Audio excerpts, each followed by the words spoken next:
Chaque année depuis 15 ans, Candida fait le même voyage. 4 jours de route depuis Mexico pour venir faire la saison des crabes sur l'île de Hooper, près de Washington. Quelqu'un nous prévient quand le patron veut que nous revenions. Il loue un bus qui fait tout le trajet de Mexico jusqu'à l'usine. Candida fait partie des centaines de travailleurs immigrés saisonniers sur l'île. Pour chaque livre de chair de crabe extraite, elle reçoit entre 2 et 2,50 $.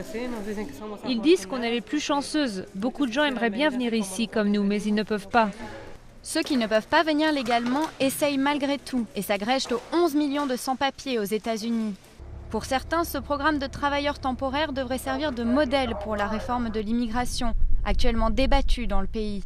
Pour d'autres, c'est de l'exploitation et un danger pour les acquis sociaux. C'est une mauvaise idée. Si un grand nombre d'immigrés doivent venir travailler, alors il faut que tout le monde ait les mêmes droits. Quand ces travailleurs temporaires acceptent de travailler avec moins de droits, cela met en danger les droits des employés qui sont déjà ici. Selon les associations de défense, la loi trop vague permet trop facilement de profiter des immigrés. Beaucoup finissent endettés à l'égard de leurs hôtes américains et envers les recruteurs mexicains. Pour le directeur de l'usine, les conditions de travail sont bonnes et c'est ce qui fait revenir les femmes.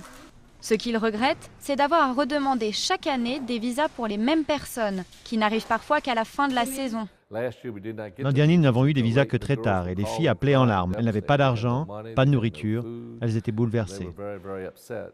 Chaque année, c'est le gouvernement qui fixe le nombre d'immigrés autorisés à venir travailler aux États-Unis, avec tous les ans 66 000 visas alloués au secteur de l'industrie et des services. Pour le patron de l'usine, sans ces travailleurs temporaires, il lui serait impossible de répondre à la demande des clients.